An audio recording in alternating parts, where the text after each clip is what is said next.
semua. Kami serahkan semua proses webinar kami hari ini ke dalam tangan-Mu. Hanya di dalam nama atas Yesus Kristus kami sudah berdoa dan mengucap syukur. Amin.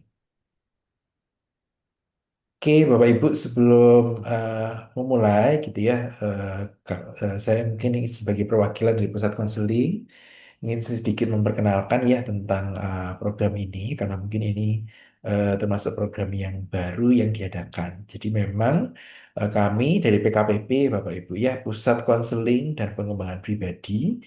Nah, kami di sini memang di PCU di kampus Petra ini memberikan layanan konseling gitu ya, baik untuk mahasiswa maupun untuk pegawai maupun juga untuk orang luar ya, termasuk orang tua mahasiswa kami sebenarnya terbuka memberikan layanan konseling gitu dan kami eh, berikan layanan ini secara gratis gitu ya, kami tidak berbayar. Jadi silakan ibu-ibu bisa memanfaatkan gitu ya layanan konseling di tempat kami. Gitu ya, kami juga eh, memberikan layanan seminar termasuk yang kami lakukan pada hari ini ya, pembekalan dan seminar seperti yang eh, kami adakan pada siang hari ini khususnya terkait dengan topik parenting yang mungkin cukup terkait ya dengan pergumulan Bapak Ibu sekalian. Dan hari ini secara khusus pembicara untuk webinar siang hari ini adalah Bu Lani. Dia adalah Kepala Pusat Konseling di Petra Christian University untuk saat ini dan sudah terbiasa untuk mengisi di gereja-gereja maupun sekolah-sekolah gitu ya, khususnya juga terkait topik parenting gitu ya Bu Lani ya. Oke, tanpa berlama-lama lagi, untuk Bu Lani, waktu dan tempat saya persilahkan. Baik, terima kasih Pak Felix. Nah, yang tadi memperkenalkan saya kayaknya belum memperkenalkan diri juga gitu ya. Beliau adalah seorang konselor di PKPP bernama Bapak Felix Tansil. Nah, Bapak Ibu selamat siang. Mungkin ada yang merasa bahwa, aduh, dari anak di TK sampai SMA ada parenting. Lah, kok sekarang di perguruan tinggi masih ketemu topik parenting gitu ya. Bapak Ibu, kami menyadari anak Bapak Ibu sudah dewasa, anak Bapak Ibu sebenarnya sudah bisa gitu ya, dilepas gitu. Namun kami melihat tantangan masa kini, anak-anak yang sudah siap mandiri, sudah bisa kita lepas, ternyata masih butuh pendampingan dari orang tua. Dan kami di kampus adalah mitra dari para orang tua gitu. Hanya kadang-kadang anak-anak itu nggak kenal dengan PKPP. Sehingga ketika mereka ada pergumulan-pergumulan masalah, mereka nggak tahu mau kemana. Nah, saya rasa pada saat awal sekali Bapak Ibu hadir di kampus untuk pertemuan orang tua maba, gitu ya, mahasiswa baru, di sana sudah ada satu video ajakan bahwa kami ingin bermitra dengan Bapak Ibu, kami ingin membina, mendampingi anak-anak Bapak Ibu dengan lebih maksimal. Oleh karena itu, kami juga memberikan eh, beberapa tips waktu itu dan juga menginformasikan di PKPP ini ada YouTube Parenting. Dan ini kali pertama kami tidak hanya YouTube tetapi kami menyampaikannya via Zoom. Begitu Bapak Ibu. Nah, di dalam penyampaian ini kami rindu kami bisa ngobrol bareng gitu ya. Kami juga bisa tukar pikiran, kami juga bisa sharing begitu dengan Bapak Ibu. Nah, topik yang saat ini kami angkat adalah Pillar of Love, Path of Value. Bagaimana sih kita itu memang melihat pentingnya gitu ya. Ada tonggak-tonggak kasih gitu yang bisa kita berikan, pasang gitu ya. Sehingga itu akan menjadi jalan mereka untuk menemukan nilai-nilai. Kenapa hal itu menjadi hal yang dibutuhkan ketika kita berbicara tentang anak-anak kita? Bapak Ibu kita tahu gitu ya, bahwa anak-anak yang di perguruan tinggi itu nantinya mereka akan masuk di dunia kerja. Dan ketika mereka kelak masuk dunia kerja, yang menjadi tantangan mereka di tahun-tahun ke depan, mereka sangat diharapkan punya empat hal penting begitu. Yang pertama adalah mereka punya cognitive skill. Mereka bisa mengembangkan analisa berpikirnya, mereka bisa mengembangkan creativity thinkingnya gitu ya, berpikir secara kreatif, kritis, analitis gitu. Menurut pengamatan Bapak Ibu, tuntutan ini apakah mudah ya untuk anak-anak zaman sekarang? Boleh dicek gitu ya. Zaman sekarang ini anak-anak dituntut untuk punya cognitive skill yang bagus tuh mudah nggak? Silakan, mungkin bisa ditulis di chat.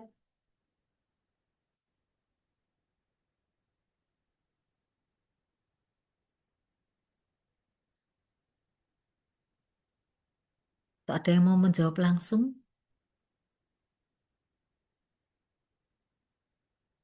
Tidak mudah, tapi sudah banyak fasilitas gitu ya. Ada yang lain? Mudah nggak sih? Bapak Ibu memang fasilitas mereka untuk mengembangkan diri ke sana banyak gitu ya. Tetapi keengganan untuk masuk ke sana bisa juga terjadi karena apa? Mereka sudah nyaman. Aduh, nggak usah mikir sulit-sulit deh, pakai aja ChatGPT gitu ya. Semuanya beres gitu. Mereka kadang juga merasa nyaman dengan apa? Dengan kesibukan mereka sendiri, dengan bermain gamenya, dengan asik dengan penggunaan teknologi-teknologi mereka, sehingga waktu untuk mereka pakai mengembangkan sisi ini jadinya muncul hambatan-hambatan.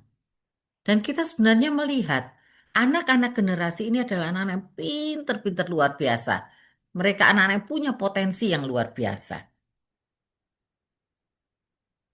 Sayangnya gitu ya, tuntutan yang diberikan untuk tantangan mereka bisa menempati posisi yang baik dalam karir mereka juga bukan hal yang mudah. Tadi Bu Ivon katakan nggak mudah gitu ya. Ya, karena godaannya banyak. Sudah merasa bahwa ada banyak kenyamanan. Nah, salah satu hal adalah ketika kita menyadari hal ini, maka tentunya butuh peran dari orang tua. Nanti kita akan lihat peran yang seperti apa yang orang tua harus lakukan. Dimarahi, diteriakin, mereka bukan anak TK atau anak SD lagi. Mereka akan bisa eh, menolak ketika kita melakukan hal-hal seperti ini. Mereka akan semakin menutup diri ketika kita teriak-teriak seperti itu. Kampus butuh mendorong, orang tua perlu mendorong juga. Hal yang kedua dibutuhkan adalah mereka butuh untuk mereka bisa mengembangkan diri mereka. Mengembangkan di sisi apa? Di sisi kepemimpinan mereka, di sisi keterampilan mereka membangun relasi sosial. Di sisi mereka juga bisa mengembangkan rasa ingin tahu mereka untuk terus-menerus belajar mengembangkan diri mereka.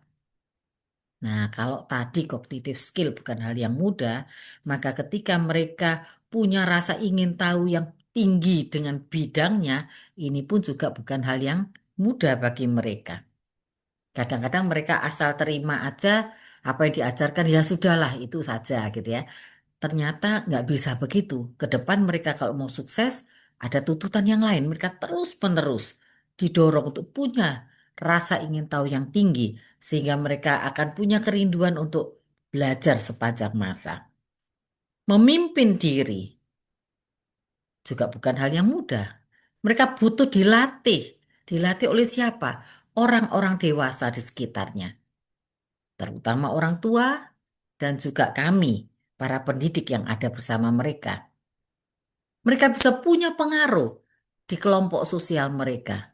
Bapak Ibu kalau cermatin ya, anak-anak sekarang ini kalau ketemu teman paling cuman senyum, angkat matanya gitu ya, atau mengedip gitu ya, cukup gitu ya.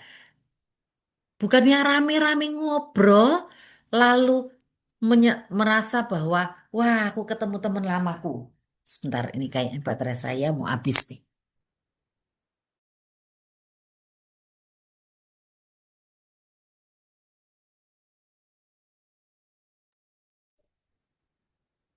Kita tunggu sebentar ya, Bapak Ibu ya. Ada sendirian, waktu itu kesepian sekali. Nah, sekarang jadi kebiasaan, gitu ya. Jadi kebiasaan. Nah, Bapak Ibu, hal yang ketiga adalah skill mereka di bidang teknologi. Wah, ini nggak disangsikan lagi. Mereka memang luar biasa. Mereka pasti hebat kalau suruh berbicara tentang keterampilan teknologi. Namun yang keempat, berbicara tentang working with others. Bagaimana mereka mengembangkan empati mereka, mereka belajar mau ngerti orang lain, mau mendengarkan orang lain, mereka jadi pribadi yang lebih fleksibel, mereka juga menjadi orang yang benar-benar punya kepedulian. Nah, Bapak Ibu, ketika kita berbicara tentang kepedulian ini, kembali kita diingatkan bahwa generasi sekarang cukup sulit untuk bisa berempati, tapi cukup sangat sensitif ketika dirinya merasa nggak dipahami oleh yang lain. Nah, inilah tantangan-tantangan yang harus mereka siapkan, dan ketika mereka mau menyiapkan di penyampaian, pencapaian karir mereka ke depan, mereka tidak bisa jalan sendiri. Mereka butuh sekali pendampingan, baik dari orang tua maupun dari kami sebagai dosen, sebagai pembimbing. Mengapa hal ini menjadi hal yang penting? Saya akan tampilkan, eh, saya akan share screen sebentar.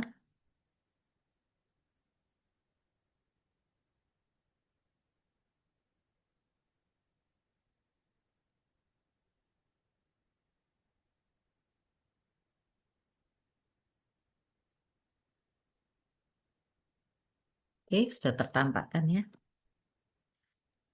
Nah, oke. Hal-hal tadi bisa menjadi hambatan mereka karena apa? Mereka sedang berada di sebuah tantangan kehidupan saat ini. Tantangan yang pertama apa? Banyak terjadi distraksi digital. Anak-anak sekarang ini banyak mengalami distraksi digital. Sehingga ketika mereka didorong, diingatkan tentang pentingnya kamu mengembangkan skill-skill tadi. Oh ya, bisa tertarik, bisa minat gitu ya. Tapi suatu saat dalam waktu yang tidak terlalu lama dengan godaan-godaan dunia digital, gadget, dan sebagainya, hal-hal seperti itu bisa mudah sekali redup. Kenapa? Ya sudahlah, lebih menarik hal-hal yang seperti ini. Aduh, kok mikir yang jauh-jauh sih gitu ya. Nah, disinilah peran kita penting sekali. Mereka nggak bisa dijauhkan dari digital gitu ya. Karena itu bagian di dalam hidup yang harus mereka kuasai. Mereka harus menjadi digital leader memang yang menguasai, memimpin, menggunakan untuk pengembangan-pengembangan diri mereka. Tapi ketika mereka dalam kehidupan untuk mengembangkan sisi-sisi tadi terdistraksi oleh hal-hal yang terkait dengan digital, di sini peran kita, gitu ya. Dan itu sangat banyak.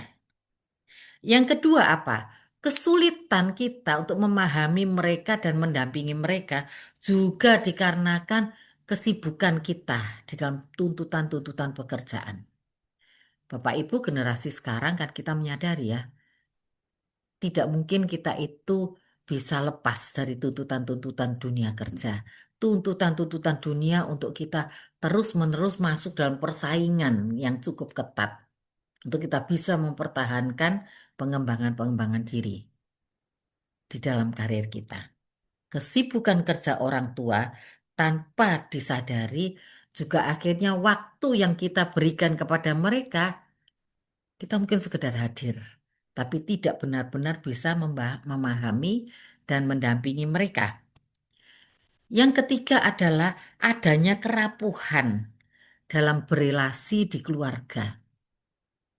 Nanti orang tua ngomong sedikit, kamu kok gitu lagi? Wah, anaknya sudah merasa tersinggung.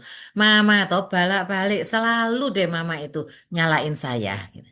Padahal mamanya mungkin baru ngomong gitu aja gitu ya. Tapi itu udah terekam gitu. Kadang-kadang ada yang mengatakan bahwa mama tahu nggak? Mama ini loh sumber depresi buat aku. gitu ya. Mungkin mamanya atau papanya bisa kaget-kaget gitu ya. Kapan aku jadi sumber depresinya dia? Apa yang memangnya aku lakukan gitu ya. Ada hal-hal yang kadang-kadang kita tidak paham gitu ya terhadap apa yang mereka tuntut gitu.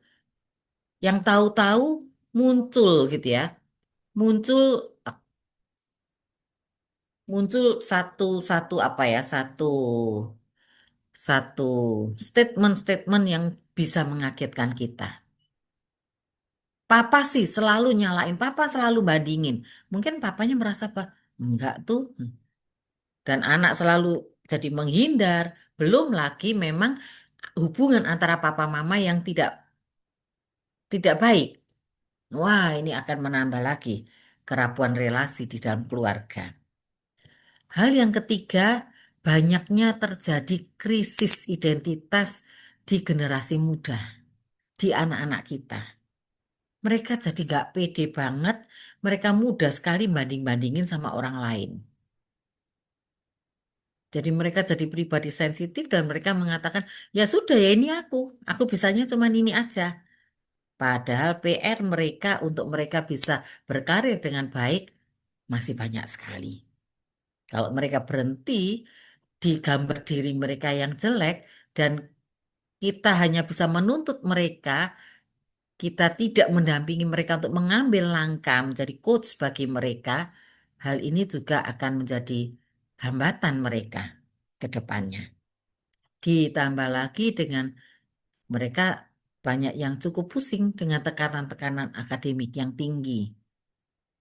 Belum lagi sudah tekanan pendidikan tinggi, gitu ya, tugas-tugas yang banyak, gitu, tuntutan dosen yang tinggi untuk dia, dan dia juga melihat, gitu ya, tekanan kejahatan dunia juga makin masif.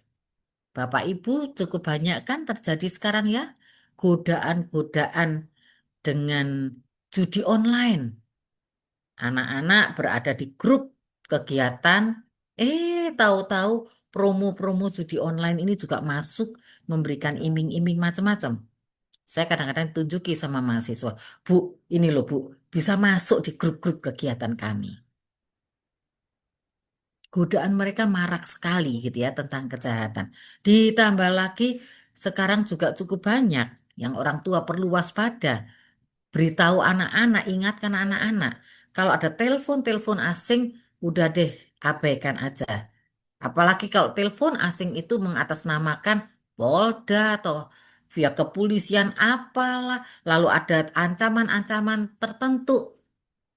Ingatkan anak-anak kita, stop, nggak usah dipeduliin gitu ya.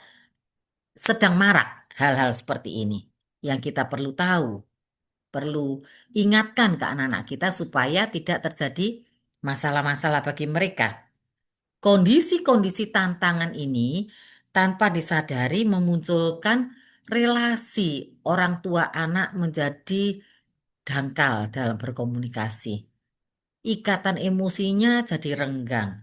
Nah, kalau ikatan emosi ini jadi renggang, maka mereka itu seringkali merasa haus, kosong.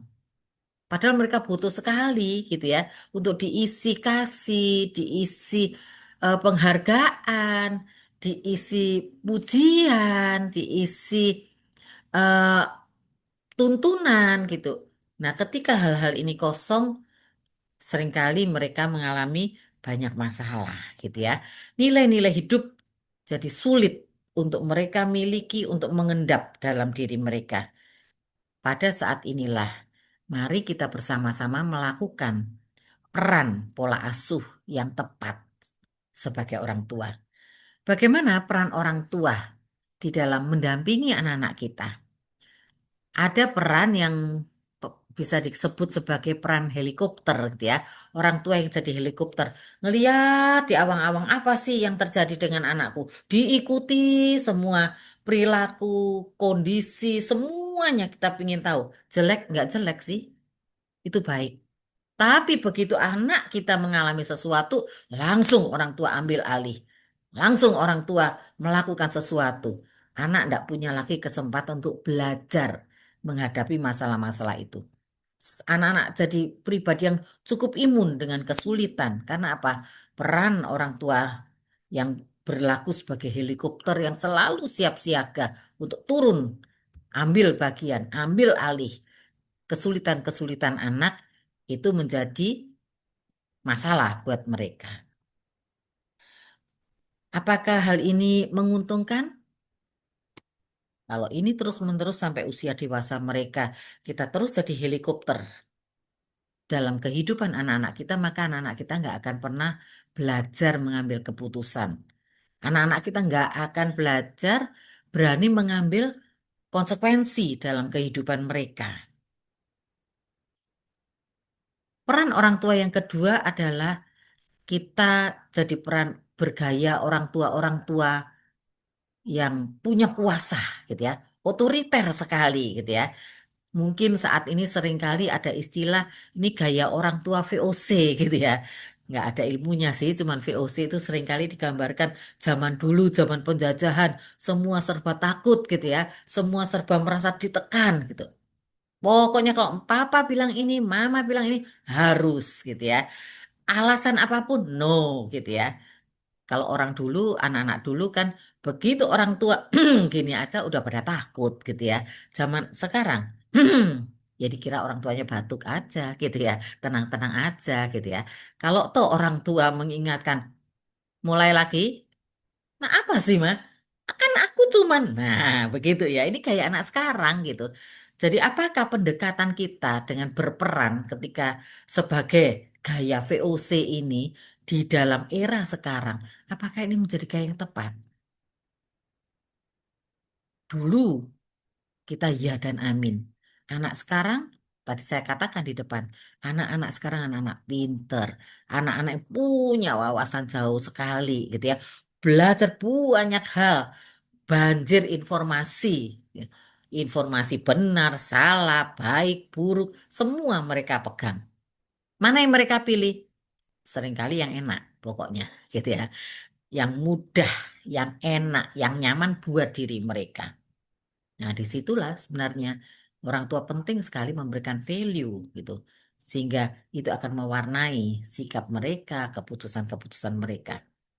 Ada gaya orang tua yang menjadi helikopter, berkeliling terus ngawasi terus, dan ketika anaknya ada apa-apa ambil alih. Ada orang tua yang mau main kekuasaan, aku yang lebih ngerti segala sesuatu, yang penting kamu nurut gitu. Sanksi yang muncul, hukuman yang muncul ketika kamu tidak nurut. Atau gaya yang ketiga ini adalah gaya yang kita bisa lihat sebagai mercusuar gitu ya. Bagaimana mercusuar itu berperan? Mercusuar itu memberikan arah. Mercusuar ini memberikan terang, memberikan cahaya. Mercusuar menunjukkan bahaya-bahaya pada kapal-kapal yang ada di sekitar situ. Tapi mercusuar ini tidak ambil alih ketika ada kapal yang ada kesulitan. Dia betul-betul memberikan arahan. Mana yang baik untuk generasi anak-anak sekarang dengan tuntutan yang harus mereka gapai di dalam karir mereka, di dalam masa depan mereka. Kalau kita melihat tadi, anak-anak harus bisa melit dirinya. Anak-anak itu bisa buat keputusan. Anak-anak bisa memahami orang lain. Maka ketika kita terus jadi helikopter, apakah itu akan menolong? Kalau kita hanya bersikap sebagai pribadi yang otoriter, apakah itu melatih anak kita untuk bisa mengkomunikasikan sampai akhirnya melatih mereka untuk tahu mana yang harus mereka pilih dan mana yang harus mereka tinggalkan? Atau kita mengatakan iya, sebaiknya kita ini juga jadi orang tua yang bisa berperan sebagai mercusuar, memberikan arahan, menolong mereka tahu jalannya, tapi kita juga kendalikan diri supaya kita tidak ambil alih kesulitan-kesulitan anak kita. Nah, Bapak Ibu, ketika kita mengatakan ya, sebaiknya kita mau belajar gitu ya, menjadi orang tua yang bisa jadi mercusuar lighthouse parenting. Seorang lighthouse parenting diharapkan apa? Bisa menjadi pribadi yang stabil dan konsisten. Kenapa? Karena badai yang dialami kapal itu yang kita arahkan juga badai itu menerpa kita. Kalau kita jadi pribadi yang tidak kuat, tidak stabil, kita tidak bisa konsisten, maka hal itu akan membuat anak-anak tidak tahu kemana arah yang sebenarnya. Karena kitanya goyah, kitanya mungkin sudah nggak tahu lagi apa yang harus kita lakukan. Memang menjadi stabil dan konsisten bukan hal yang mudah bagi orang tua dengan tuntutan pekerjaan, tuntutan kehidupan masa sekarang. Kuncinya satu, yang akan menolong kita kokoh, menolong kita stabil, dan menolong kita jadi orang tua yang konsisten adalah satu, relasi suami istri menjadi kunci yang penting. Relasi suami istri ini akan terbangun dengan baik jika setiap suami atau istri ini punya relasi yang sangat erat dengan Sang Penciptanya. Itulah yang akan menolong kita tetap stabil di tengah tantangan-tantangan ini. Ketika relasi suami istri baik, maka setiap hal yang dilakukan akan menjadi hal-hal yang konsisten. Suami dan istri saling melengkapi, bukan saling bersaing untuk mendapatkan pengakuan anak kita. Wah, yes, mama baik, oh papa baik, gitu ya, bukan. Tapi papa dan mama ini satu. Didikan yang diberikan, pelatihan yang diberikan sama, gitu. Yang kedua, lighthouse parenting. Benar-benar kita ini punya value-nya dulu. Sehingga kita bisa jadi pemandu. Pemandu itu apa sih fungsinya? Pemandu itu kan sudah tahu arah gitu ya. Kenapa tadi di depan saya mengawali dengan karir? Karena anak-anak kita yang di perguruan tinggi ini misinya nanti akan masuk di dunia karir, dunia kerja. Nah, tuntutan dunia kerja kita harus paham sekarang. 4 poin penting tadi gitu ya. Nah, untuk mencapai itu, kita perlu paham juga tantangan mereka apa. Nah, dengan begitu, barulah kita sebagai pemandu bisa membuat arahan yang jelas. Kenapa kita bisa buat arahan? Karena orang tua jauh lebih mengerti kondisi anaknya, keunikan anaknya, hal-hal apa yang berat buat mereka, pendekatan seperti apa yang cocok dengan mereka. Dan orang tua juga ambil sikap. Ketika ada bahaya, maka orang tua bisa mengatakan stop, hati-hati.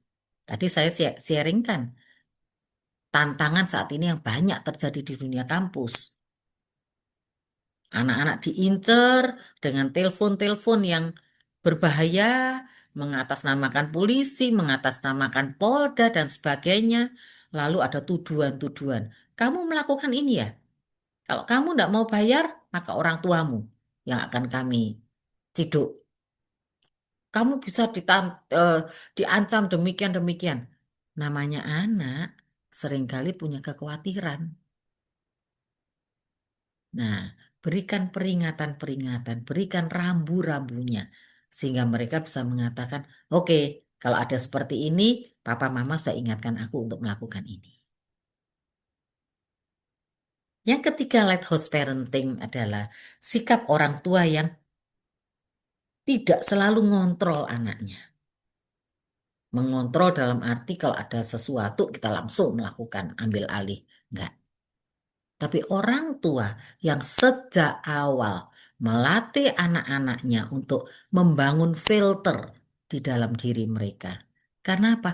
Orang tua zaman sekarang sulit kalau mau jadi filter. Apalagi kalau anaknya sudah di luar kota. Sulit sekali filter itu dari orang tua. Kita nggak tahu apa yang sedang terjadi.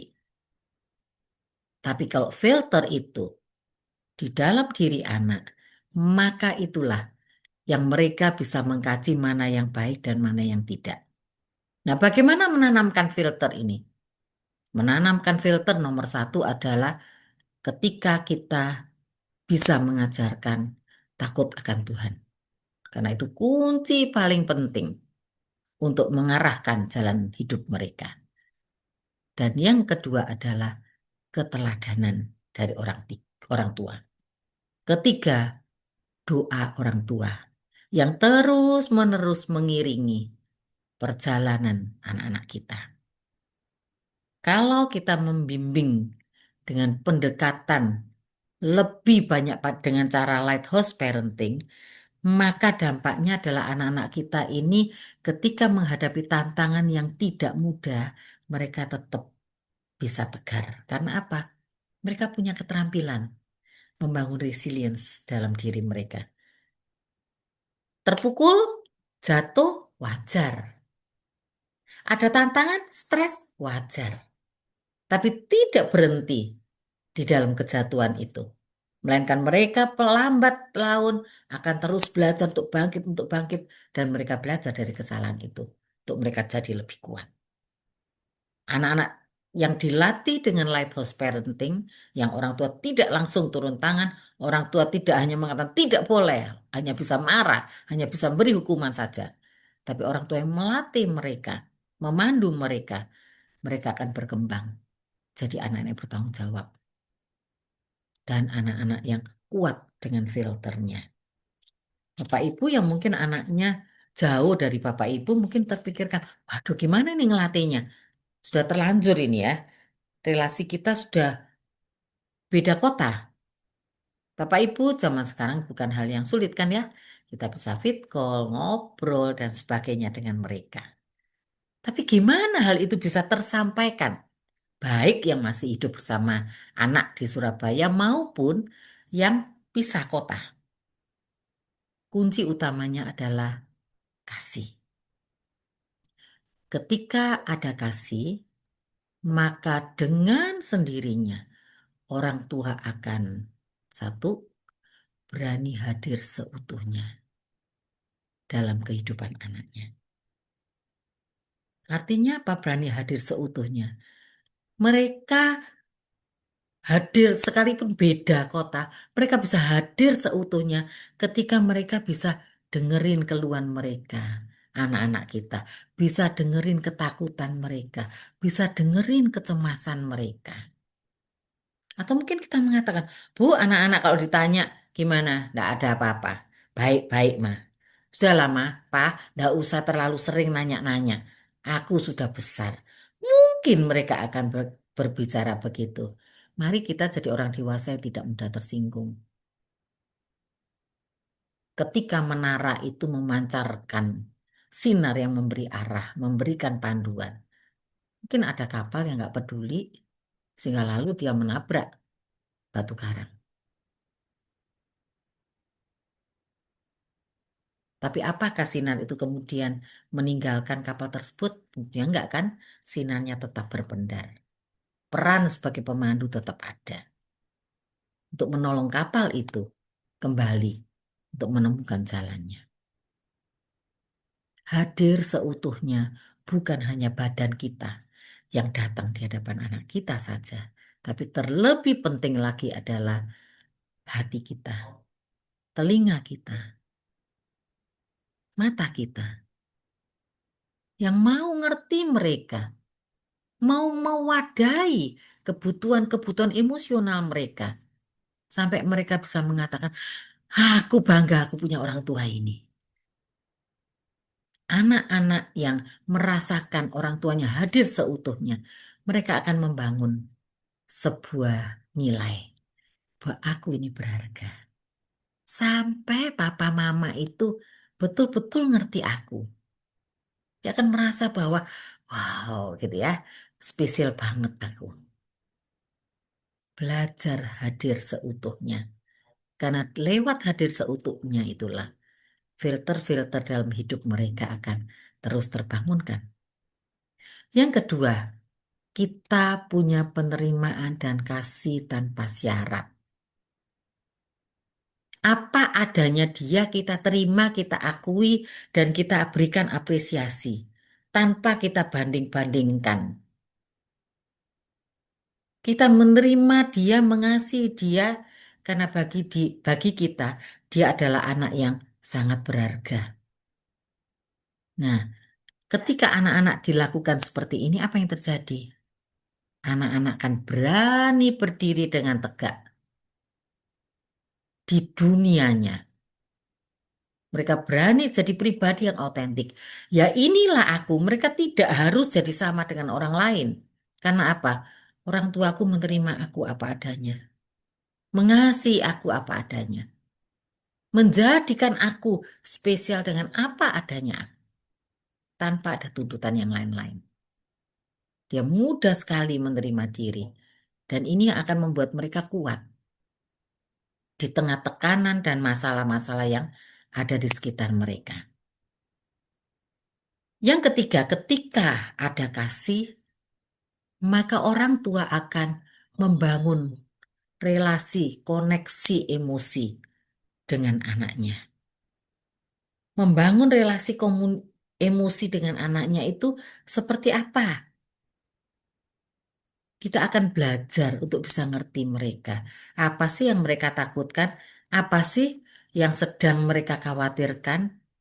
Dan kita melatih anak-anak kita untuk bisa memvalidasi perasaan mereka. Iya, Ma, aku takut. Iya, Pak, aku nih khawatir. Iya, Pak, aku lagi happy karena ketemu pacar gitu ya. Wah, ini mimpiku, Pak. Waduh, anak ini baik. Bagaimana sikap kita ketika mendengar hal-hal seperti itu? Anak-anak yang merasakan ada koneksi emosi dengan orang tuanya adalah anak-anak yang tidak akan merasa kekeringan emosi. Mereka akan jadi pribadi yang kuat. Mental mereka akan jauh lebih kuat. Dan mereka lebih gampang peduli dengan orang lain. Lebih gampang empati dengan orang lain. Lebih gampang mereka untuk membagi kebaikan hati dengan orang lain. Akibatnya apa?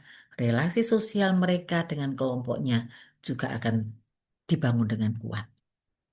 Mereka diterima, maka masalah-masalah bullying kecil sekali untuk dia hadapi.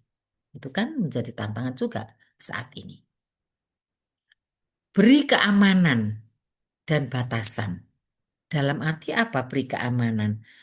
Ajarkan mereka merasakan cinta kasih kita yang tulus. Tatkala kita menerima mereka tanpa syarat tadi. Tapi di dalam cinta kasih yang tulus, kasih yang baik adalah kasih yang selalu beriringan dengan pendisiplinan.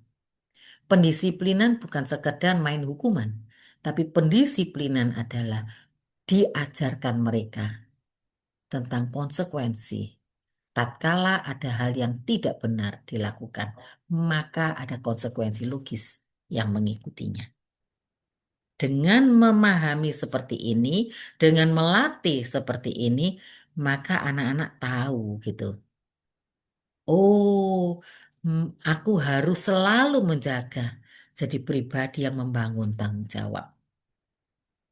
Ketika aku akan membangun tanggung jawabku, apa yang harus dilatih? Yang harus saya latih adalah mendisiplin diri saya. Karena untuk jadi pribadi yang bertanggung jawab ini bukan seperti membalik telapak tangan langsung berubah, enggak. Mereka perlu latihan. Mereka perlu berani menghadapi tantangan-tantangan. Mereka harus berani menghadapi kesulitan-kesulitan ini. Nah, ketika kita mengatakan, ya, saya mau melatih anak-anak kita. Saya ingin sekali. Ketika aku mengatakan aku mengasihi anakku, saya percaya ya, nggak ada orang tua yang nggak mengasihi anaknya. Tapi cara kita mewujudkan kasih itu yang berbeda. Dan sore hari ini mari kami bersama dengan orang tua ingin belajar bersama. Ketika kita mengatakan kita mengasihi anak-anak kita yang Tuhan anugerahkan, Tuhan percayakan dalam kehidupan kita. Dan diberikan otoritas buat orang tua mendidik anak-anak kita di jalannya. Mari, kasih boleh menjadi landasan.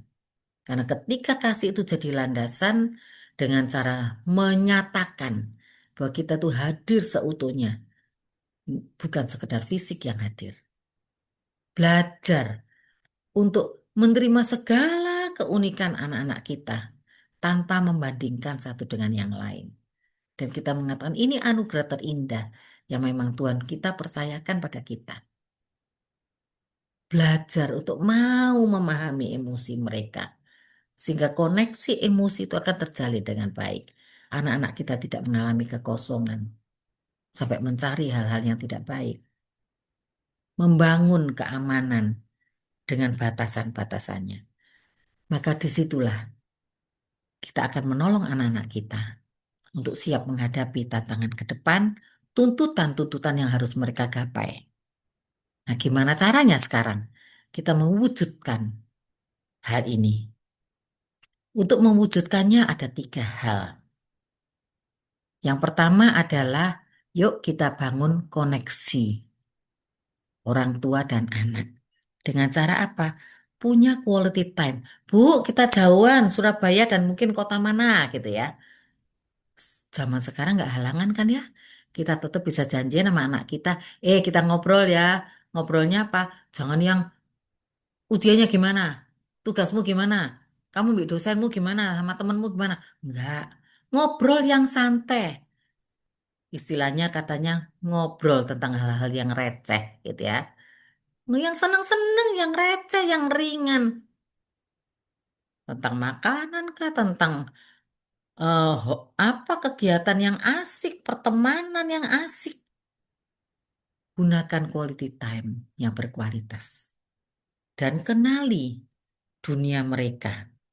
Kalau kita masih bersama, kita bisa berikan sentuhan fisik untuk menguatkan mereka, menepuk eh, pundak mereka, bau mereka gitu ya. Itu juga suatu connection yang bisa kita kembangkan. Langkah yang kedua adalah kita mencoba untuk berlatih berkomunikasi lebih baik dengan anak kita. Dengan cara apa? Yuk kita belajar untuk bisa mendengarkan. Tadi saya di depan mengatakan bahwa anak-anak sekarang ini dituntut bisa punya empati. Anak-anak sekarang ini ke depannya dituntut untuk bisa memahami orang lain lewat active listening gitu ya. Mendengarkan dengan baik, mendengarkan secara aktif, maka itu perlu diteladankan oleh orang tuanya. Ketika orang tua itu membangun komunikasi dengan anaknya. Belajarlah untuk ngobrol gimana hari ini, senengmu apa gitu ya. Oh ada tantangan apa? Ketika anak cerita tantangan, mungkin cerita kegagalan, cerita permasalahan, kendalikan diri kita. Jangan langsung kita mengatakan, hah kamu saya seperti itu? Ngapain papa biayain kamu misalnya gitu ya. Nah itu adalah kata-kata yang menghancurkan mereka gitu ya. Mungkin anak kita salah, mungkin anak kita melakukan hal-hal yang tidak baik gitu ya. Terima dulu, dengarkan dulu. Menerima, mendengarkan tidak berarti menyetujui. Tapi ketika kita menerima, mendengarkan, anak-anak merasa bahwa aku tidak usah takut. Papa, mama bisa ngerti aku. Menjadi pribadi otentik membuat mereka jauh lebih sehat secara mental ke depan. Belajarlah untuk bertanya dengan cara pertanyaan yang terbuka, bukan gimana? Kamu sudah makan? Kamu sudah bayar kos? Nah itu ya, sudah, belum, cuman gitu aja. Gimana kondisi kosmu?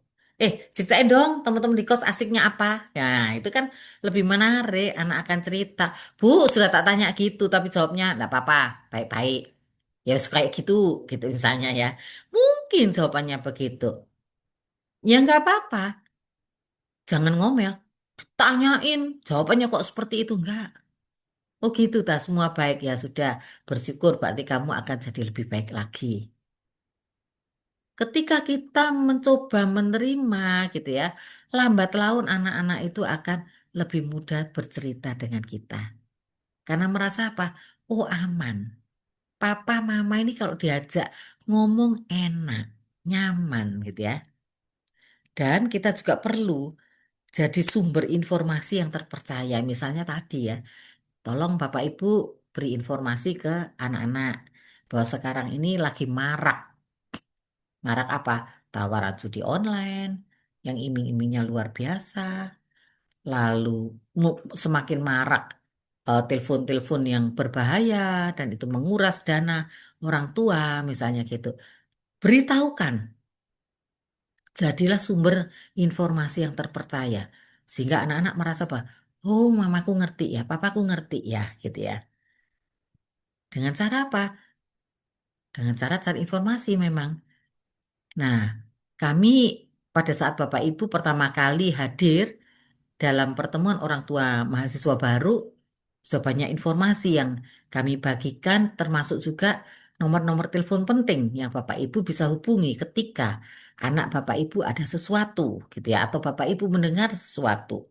Bapak Ibu bisa kontak dengan Petra dan ajarin anak-anak kita untuk bisa berpikir secara kritis. Karena kalau anak-anak bisa berpikir secara kritis, godaan, gangguan by phone tadi mereka bisa tangkis, mereka bisa menangkal. Memang orang-orang jahat di sekitar kita ini punya cara-cara unik.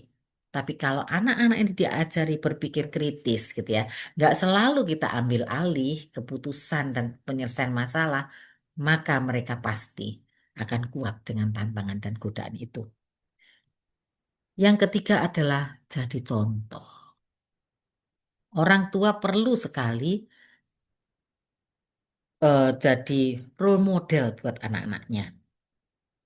Mereka ngelihat bahwa papa mama ini berproses, bukan langsung jadi. Sehingga ketika mereka juga proses jatuh bangun, mereka berani mengatakan, Pa, Ma, aku seperti ini. Dan papa mengatakan, papa mama juga seperti itu. Kita tidak seperti orang tua zaman kuno ya yang mengatakan, kok nilaimu sekian? Dulu papa kuliah semua A. A dari mana gitu ya. Ternyata A-nya min min min min gitu ya. Bukan A beneran gitu. Nah, anak-anak zaman sekarang nggak bisa diajak omong seperti itu gitu ya. Tapi ketika orang tua ngajarin, yang penting nak prosesnya. Pak, aku semester ini gagal. Aku ngulang lagi ini khususnya yang arsitek ya. Itu SKS-nya gede-gede itu. Waduh, kalau gagal 10 SKS satu semester ini, wah bisa down anak-anak. Bagaimana orang tua bisa menghargai proses ini?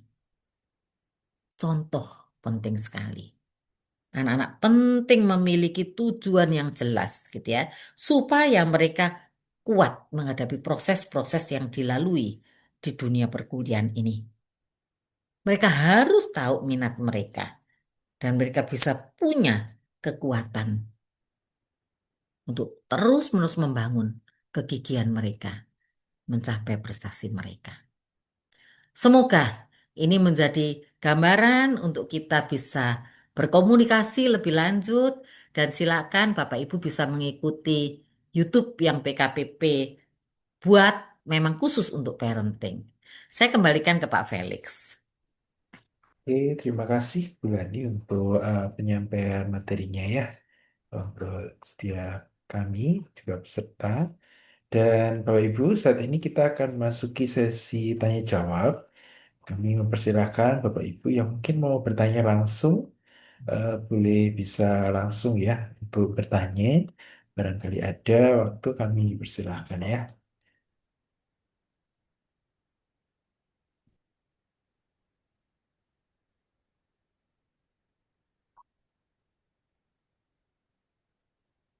Atau diawali dengan yang sudah mengajukan pertanyaan tertulis ya Pak ya.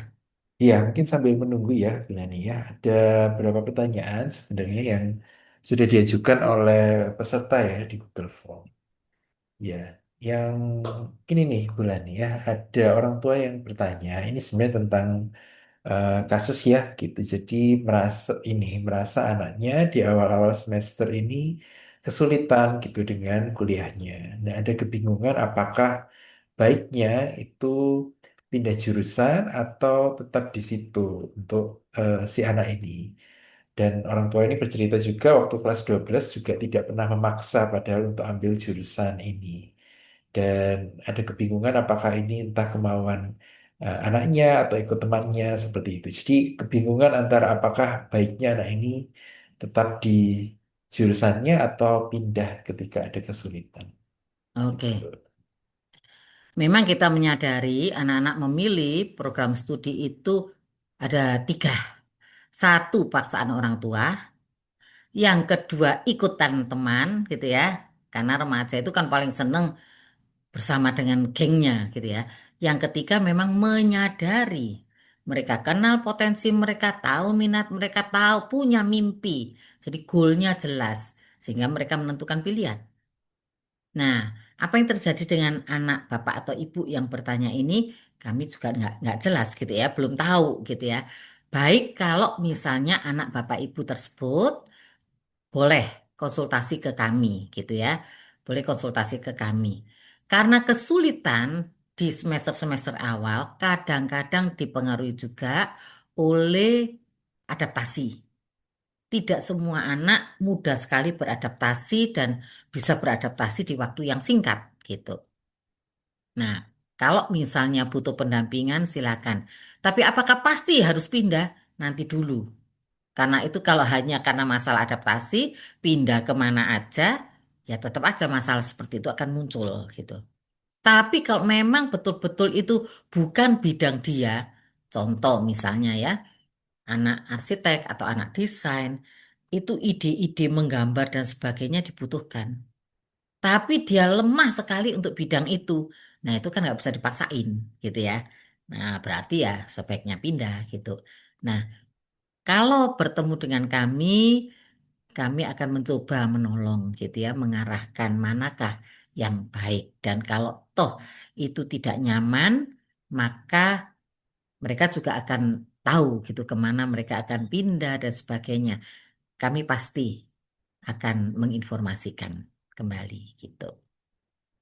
Kalau butuh tes, di pusat layanan konseling ini juga kami ada psikotes gitu ya, yang anak-anak bisa dapatkan. Semoga ini bisa menjawab.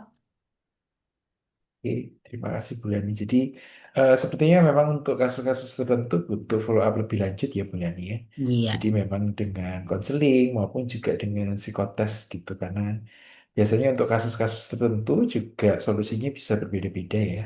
Iya, Mm. iya. Oke, apakah ada pertanyaan dari Bapak Ibu di Zoom? Eh, Boleh menyampaikan langsung, boleh juga menuliskannya di kolom chat ya jika ada pertanyaan.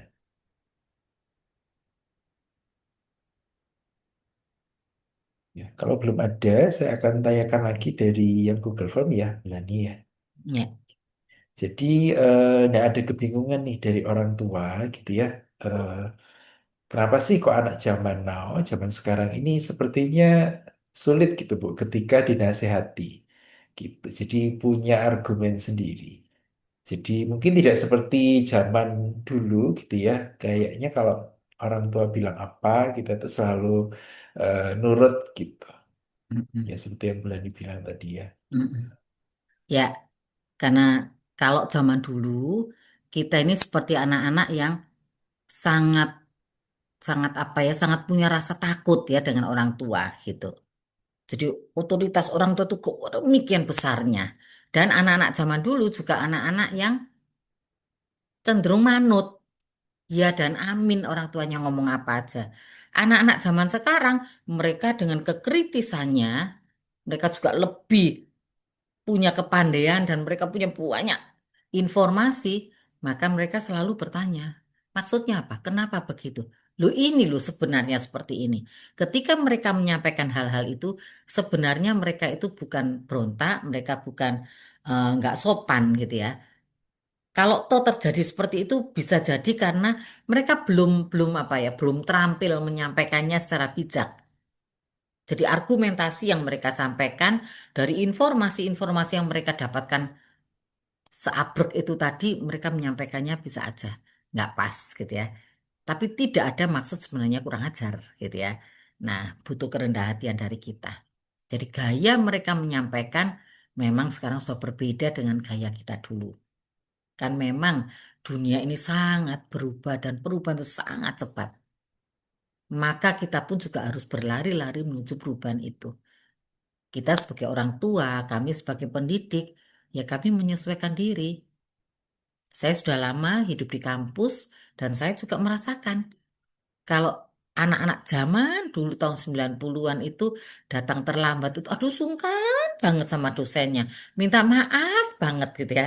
Zaman sekarang buka pintu masuk bludus noleh aja enggak gitu ya. Dosennya enggak disapa, enggak diapa-apain gitu ya. Kecuali kami yang duluan nyapa bahkan gitu ya. Halo, selamat siang. Dari kuliah lain atau karena apa ya? Jawab barusan gitu ya. Itu pun jawabnya juga seenaknya sambil noleh sedikit gitu. Beda. Mau sakit hati? Mau nggak suka sama anak itu? Ya nggak bisa, memang itulah budayanya gitu. Jadi kita perlu sekali gitu ya, belajar banyak hal gitu untuk menyesuaikan. Saya rasa begitu. Jadi kalau beda, ya memang beda zaman sekarang zaman dulu gitu ya. Karena apa? Karena perubahan-perubahan yang terjadi. Oke, Kan, berani Pak? kasih. Jadi memang cara mempersepsikannya ya mungkin ya memang sangat berbeda ya. Cara kita Eh, mempersepsikan sikap anak-anak kita. oke. Oke, Bapak Ibu yang di ruang Zoom, apakah ada yang ingin bertanya lebih lanjut? Secara Saya langsung, punya Pak. ini. Ya, Oke. Halo, iya. Ya, Saya Bu dengan Ibu Ivon nampaknya Ipon. ya. Ya, heeh. Saya belum tanya, seperti hal-hal gini ini, apa namanya, bimbingan gini, apa memang diberikan juga ke anak? Sekarang ini kan ke orang tua. Apakah anak-anak sekarang di kampus ini juga diberikan, apa yang diberikan tiap hari Jumat jam Iya, 10 pagi untuk maba itu, atau gimana? betul. Yang Jadi, jam 10 itu. iya. Karena saya di luar kota, saya di luar kota. Mm. Saya di luar kota. Ya, Bu. Jadi Iya. kami di kampus memang menyediakan Mm-mm. informasi-informasi bimbingan gitu ya. Jadi Mm-mm. bimbingan di LE itu di eh, kelas yang hari Jumat itu belajar tentang bagaimanakah mereka membangun dirinya untuk siap jadi seorang pemimpin, mereka siap menghadapi tantangan-tantangan, mereka belajar banyak hal gitu ya yang sudah disiapkan gitu. Selain itu, kami juga Mm-mm. memberikan misalnya ada seminar-seminar gitu ya, ada Mm-mm. veritas lecture, ada banyak hal dari berbagai sisi, dari sisi kerohanian, dari sisi kepemimpinan, dari sisi psikologis, semua itu kami bagikan. Nah, kalau di dunia kampus ini yang Jumat wajib. Jadi Mm-mm. Jumat itu sudah ada kurikulumnya dan mereka sudah ikut semuanya Iya. tentang skill kehidupan. Sedangkan Mm-mm. yang tadi saya sebutkan ada dari kepemimpinan, ada dari sisi spiritual, ada pembinaan dari sisi psikologis, itu Mm. pilihan. Kami hanya Mm. mengumumkan dan mendorong-dorong untuk mereka ikut. Nah, kalau mereka mau ikut, ya mereka akan belajar banyak hal tentang keterampilan hidup ini. Begitu, Bu. Iya, oke, terima kasih. Kasih. Iya, oke, terima kasih Bu Ivon ya untuk iya. pertanyaannya. Ya, ada lagi mungkin dari Bapak Ibu yang ingin bertanya?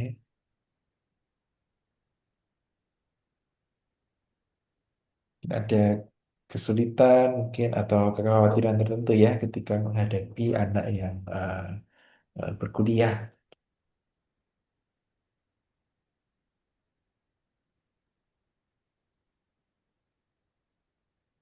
Ya, mungkin masih berpikir ya, Bapak Ibu ya.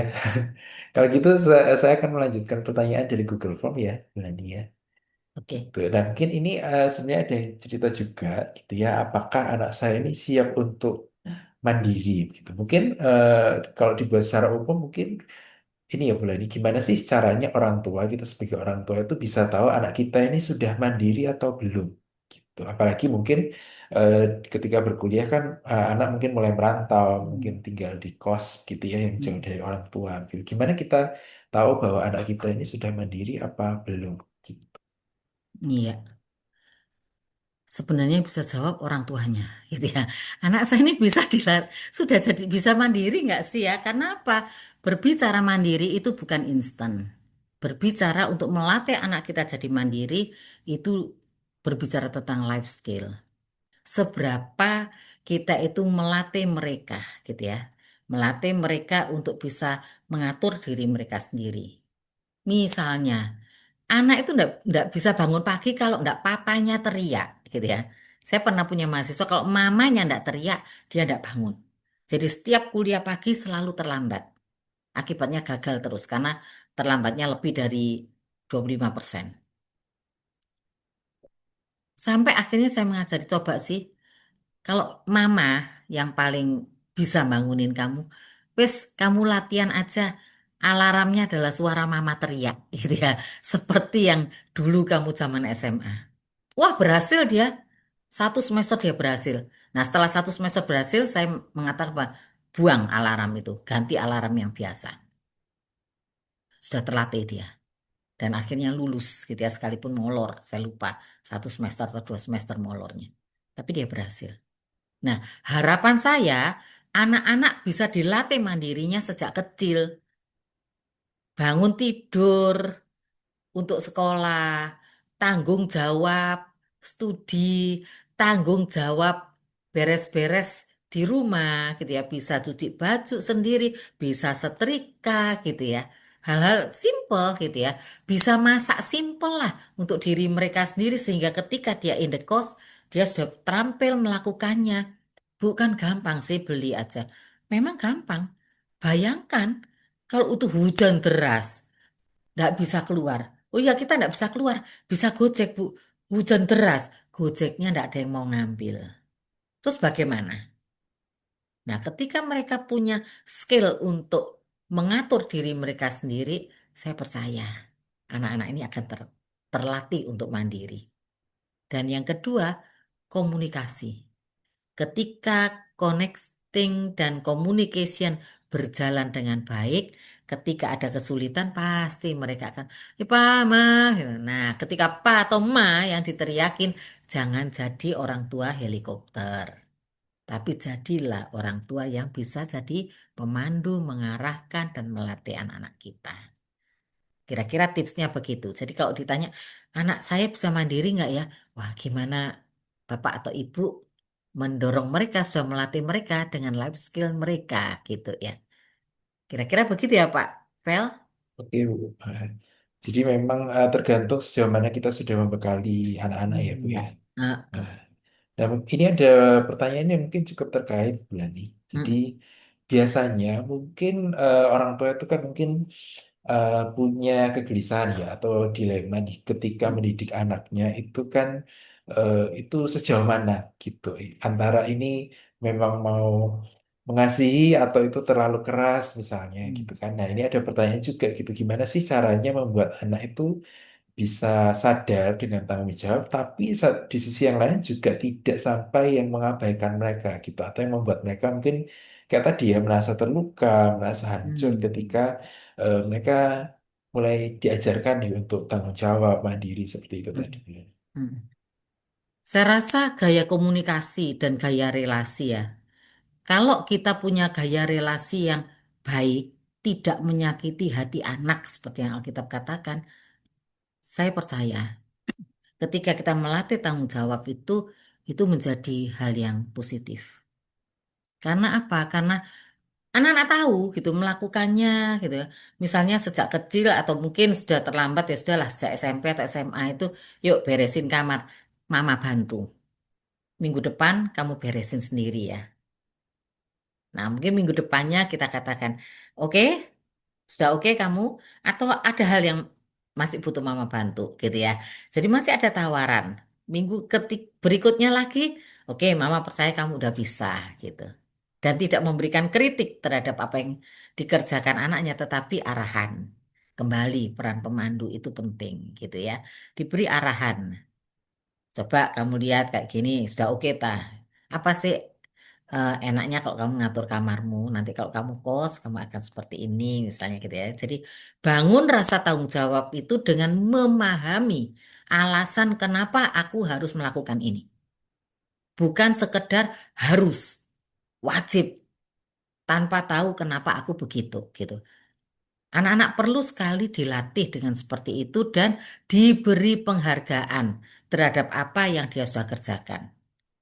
Kalau ada hal yang kurang, berikan masukan, bukan hardikan.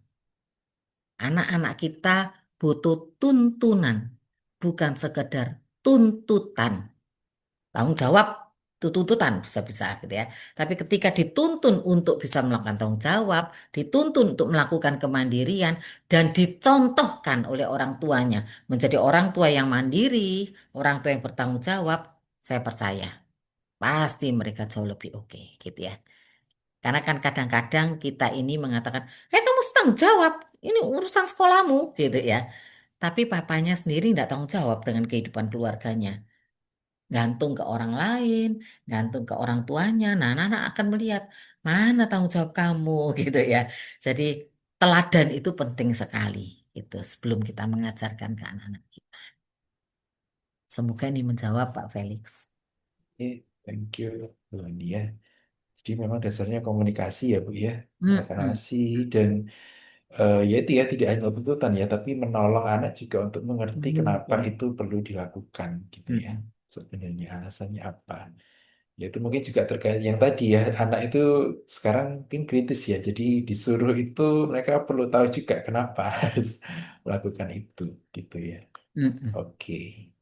Oke, mungkin ada pertanyaan dari Bapak Ibu yang secara langsung di Zoom ingin menyampaikan boleh di kolom chat.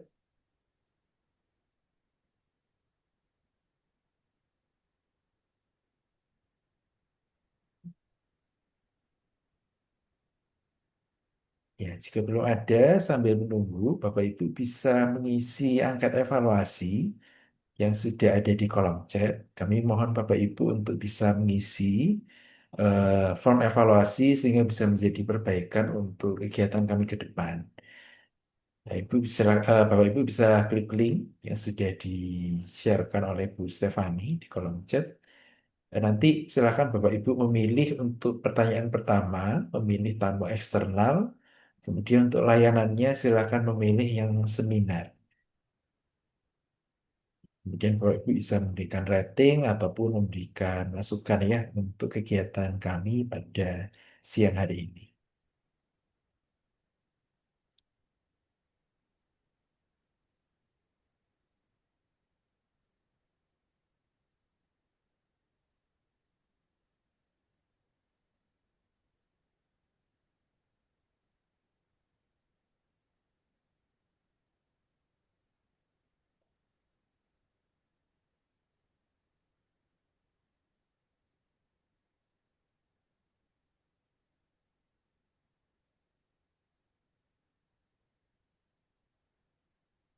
Oke, ya mungkin jika sudah tidak ada pertanyaan, kami mengharapkan Bapak Ibu untuk kita bisa melakukan foto bersama untuk dokumentasi acara.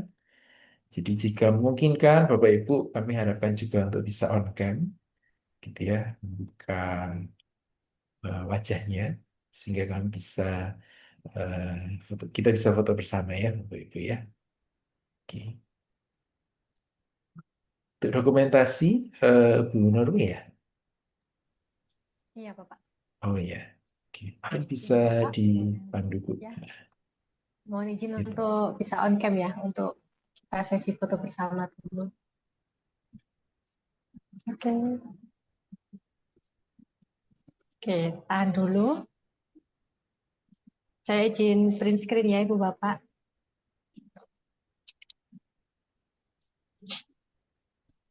Oke, halaman berikutnya, tunggu dulu.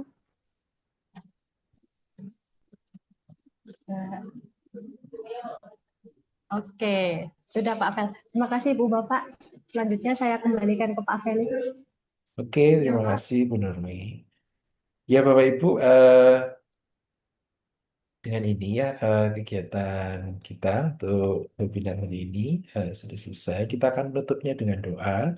Kami juga kembali mengingatkan ya untuk YouTube jika Bapak Ibu ya tertarik untuk konten-konten parenting bisa mengakses YouTube kami yang sudah di-share juga di kolom chat. Ada banyak pembahasan juga terkait tentang parenting yang Bapak Ibu bisa lihat. Dan mohon jangan live juga di grup WA ya Bapak Ibu, karena mungkin ke depan kami juga akan melakukan kegiatan yang serupa yang mungkin bisa relevan juga gitu dengan Bapak Ibu sekalian gitu ya. Tuh. Dan kita akan menutup acara kali ini dengan doa. Saya bisa minta Bu Pratiwi untuk menutup dalam doa.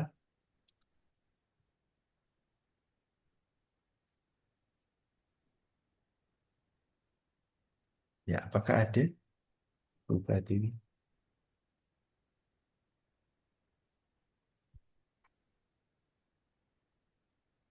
Oke, baik. Terima kasih Pak Felix. Mari Bapak Ibu, kita tutup dalam doa. Tuhan, kami mengucap syukur atas kasih setia Tuhan di dalam hidup kami, dan terlebih pada siang hari ini kami boleh mendapatkan berkat wawasan dari Bulani mengenai kami sebagai orang tua, yang bagaimana kami mengasihi anak kami dengan lebih tepat. Terima kasih ya Bapak. Ini semua hanya karena kasih karunia Tuhan dalam hidup kami. Dan kami percaya Tuhan terus memperlengkapi kami dengan hal-hal yang boleh kami pahami hari ini, sehingga kami bisa eh, mendampingi anak kami dengan kasih, dan juga tetap kami mempercayakan kepada mereka tanggung jawab hidup, sehingga mereka bisa menjadi anak-anak yang bertumbuh dan memiliki masa depan yang baik. Terima kasih Tuhan, kami bersyukur untuk kesempatan ini, dan jika sebentar kami akan mengakhiri pertemuan kami hari ini, biar Tuhan sendiri yang tetap menolong kami dengan segala aktivitas kami setelah ini. Terima kasih ya Bapak. Kami serahkan doa ini hanya di dalam nama Tuhan kami, Yesus Kristus. Amin. Oke, terima kasih Bu Tiwi. Ya, ya, dengan demikian ya acara webinar pada hari ini sudah selesai. Kami ucapkan terima kasih banyak untuk kehadiran Bapak Ibu yang sudah meluangkan waktu ya di tengah kesibukan. Ya, semoga kami harap bisa bertemu lagi ya di kegiatan-kegiatan PKPP yang lain. Sehingga kami bisa, ya kita bisa saling berbagi dan bisa terus saling menguatkan. Gitu. Sampai berjumpa Bapak Ibu di pertemuan berikutnya. Selamat sore. Terima kasih Bu Lani. Terima kasih. Terima kasih Bu. Terima kasih.